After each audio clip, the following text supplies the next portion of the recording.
आपकी अदालतमध्ये संजय दत्त यांच्यावर आरोप आहे की हे राजकारणासाठी योग्य नाही आहेत। संजू, तुम्ही कित्येकदा म्हटलंय की मी 50 वर्षांचा झालोय, पण तुमचे जे मित्र आहेत मीडियामध्ये किंवा पर्सनल मित्र आहेत, तुमचे मित्र आजही तुम्हाला म्हणतात संजू बाबा, आणि तुमचं मन आणि डोकं आजही ते बाबासारखं आहे, बाळासारखं। हो, ते तर अगदी बरोबर आहे रजत भाऊ। मी पण विचार केला की 50 वर्षांचा बाबा जगामध्ये एकच आहे, तो मी आहे। राजकारण हा लहान मुलांचा खेळ नाहीये। मूल पण बघत असतं, प्रयत्न करेनच, मी पण मूल बनून करेनच। कदाचित एक बदल होईल। यामध्ये मोठे मोठे खिलाडी असतात, मोठे मोठे प्रॉब्लेम्स येतील, जुन्या जखमा उकरल्या जातील, जुने आरोप लावले जातील, काढले जातील। हो, बरोबर। तुम्ही लखनौला गेलात तर तिथे पोस्टर लावण्यात आले AK-47चे। रजत भाऊ, बरोबर म्हटलं तुम्ही हे, पण हे जे 16-17 वर्ष जे माझ्या आयुष्यात आता झाले, आता त्यापेक्षा जास्त तर आरोप नाही लावणार ना लोक। तर मी थोडा यूज टू झालोय, जितके ते शिव्या देतात तेवढंच मी हे करेन।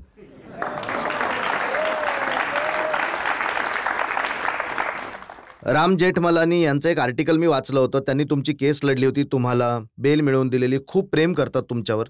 त्यांनी मोठी गोष्ट म्हटली, त्यांनी म्हटलं की संजय दत्त यांचं MP बनणं राज्याच्या सिक्युरिटीसाठी, सुरक्षेसाठी धोक्याचं होऊ शकतं। मला तर नाही वाटत, तुम्हा लोकांना नाही, पण राम अंकल, आय मीन, मी त्यांचा खूप आदर करतो, त्यांना इज्जत देतो, आणि नक्कीच ते माझे लॉयर राहिले आहेत। आणि मला वाटतं की त्यांनी ब्रीच केलं आहे। आय मीन, एक लॉयर एका माणसाचं ब्रीफ घेतो तर ते पब्लिकमध्ये नाही जाऊन सांगत, पण आय थिंक राम अंकलने जे म्हटलं आहे त्यांची मर्जी, आणि मी काही नॅशनल थ्रेट नाही यार भाऊ। त्यांनी त्याचा उल्लेख केला। त्यांनी म्हटलं की 3 AK-56 रायफल यांच्याजवळ मिळाल्या होत्या, 25 हातगोळे मिळाले होते, आणि हे सगळं अनीस इब्राहिमने पाठवलं होतं तुमच्याजवळ। किती AK-56 सर? 3 आणि 25 आणि 25 हँड ग्रेनेड। त्यांना वाटत आहे मी इराकला तर नाही जाते युद्ध लढायला। त्यांनी विचारलं की हे संजय दत्तला विचारलं पाहिजे की त्यांना हे धोकादायक हत्यार देणारे लोक कोण होते। आता all my respect to Ram uncle, पण हे जे धोकादायक लोकांची चर्चा करत आहेत त्यांची तर ते केस लढत आहेत। हो, पण ते केस तर त्यांनी तुमचीही लढवली होती। केस माझी पण लढवली होती, पण आता काय, ते सिनियर व्यक्ती आहेत, काही बोलू शकत नाही मी। काय कारण असू शकतं की राम जेठमलानी सारखा उदार मनाचा व्यक्ती, मोठ्या मनाचा व्यक्ती तुमच्यावर नाराज होऊन बसलाय? मी तर नेहमीच त्यांच्या पाया पडत असतो, माहित नाही काय नाराजी आहे। नेहमी पाया पडतो, त्यांचा आदर करतो, मोठे आहेत, आणि माहित नाही का नाराज आहे। ही नाराजी पाहिल्यानंतर तुम्हाला नाही वाटलं की त्यांनाही एक जादूची झप्पी दिली पाहिजे? आम्ही भेटलो तर मी नक्कीच जादूची झप्पी देईन मी त्यांना। आणि वाटतं तुम्हाला की ते मानले जातील?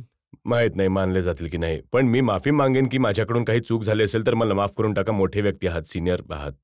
तुम्हाला वाटतं की हा जो नेतागिरीचा तुमचा जो नवीन छंद आहे, हा यामुळे सुरू झाला की गांधीगिरीमुळे तुम्हाला एक पॉप्युलॅरिटी मिळाली, लोकप्रियता मिळाली, आणि तुम्हाला असं वाटतं की कदाचित त्याचा फायदा होईल राजकारणामध्ये? नाही रजत भाऊ, ऍक्च्युली ती जी घटना मुंबईमध्ये झाली 26/11ची, ती बघून मी विचार केला की मला राजकारणामध्ये गेलं पाहिजे। ॲटलिस्ट एक माणूस तर काही करेल। आपल्या लोकांची सिक्युरिटी काय हिंदुस्थानामध्ये? आय मीन, कोणीही गेटवे ऑफ इंडियावर बॅग घेऊन येऊन हॉटेलमध्ये जाऊन मारायला सुरुवात करतात लोकांना, आणि आपण काही करू शकत नाही। आपल्या सिक्युरिटी एजन्सीजवळ इक्विपमेंट नाही आहेत, त्यांचे कॉम्बॅक्ट्स 60 तास, आणि किती लोक मेले। आणि मग पॉलिटिशियन्स हे सगळं विचार करत नाहीत का? नाही करत आपण? प्रत्येक माणूस इथे जो बसला आहे टॅक्स देतोय, तर यांच्या सिक्युरिटीचं काय, माझ्या काय आहे?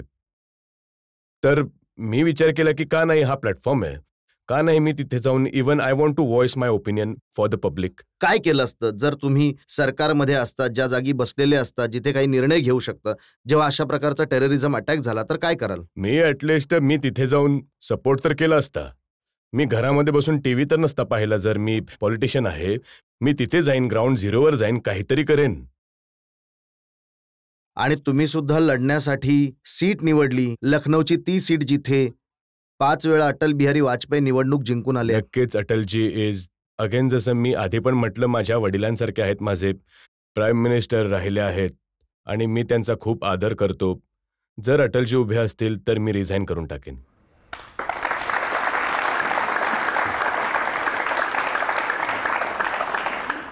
आता तर बीजेपीने लालजी टंडनला मैदानात उतरवलंय. मी त्यांचाही रिस्पेक्ट करेन, लालजींचा मी रिस्पेक्ट करतो.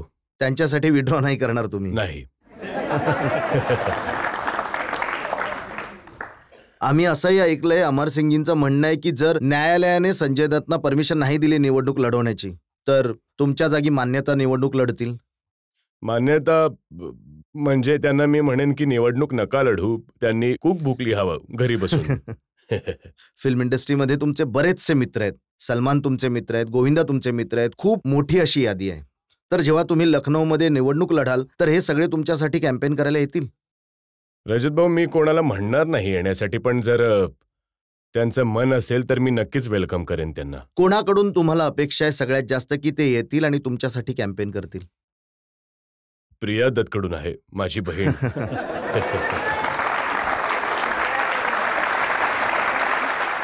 आणि शत्रुघ्न सिन्हा यांना मी ऐकलंय की तुम्ही प्रयत्न करत आहात भारतीय जनता पार्टीमधून समाजवादी पार्टीमध्ये खेचायचा.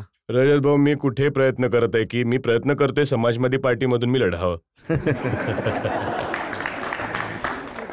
पण शत्रू साहेब अगेन इतके चांगले व्यक्ती आहेत, चांगली माणसं आहेत, ते माझ्या कायम कुटुंबासाठी उभे राहिलेत ते. आणि नक्कीच मला आवडेल की सर जर आले तर खूप मजा येईल. मला वाटतंय की तुम्ही जे निवडणुकीचे धडे आहेत ते खूप चांगल्या प्रकारे गिरवले. नाही. जसं तुम्ही लगे रहो मुनाबाईमध्ये म्हटलं होतं गुड मॉर्निंग मुंबई, तसंच तुम्ही एकदा गुड मॉर्निंग लखनौ म्हणा, म्हणजे जर कुणाला आणखी मतं द्यायची असतील तर नक्की देतील. आता बोलू. Good morning, Lucknow. This is Sanjay Dutt. कोणतं भाषण तयार केलंय तुम्ही जेव्हा जाल कॅम्पेनसाठी, तेव्हा काय बोलणार? एक जादूची झप्पी द्या जरा यार. इथे तर रजतजी खूप डिफिकल्ट प्रश्न विचारताय. तुम्हाला एक झप्पी तुम्ही द्याल तर सोपे होऊन जातील प्रश्न. झालीच पाहिजे सर, झालीच पाहिजे सर.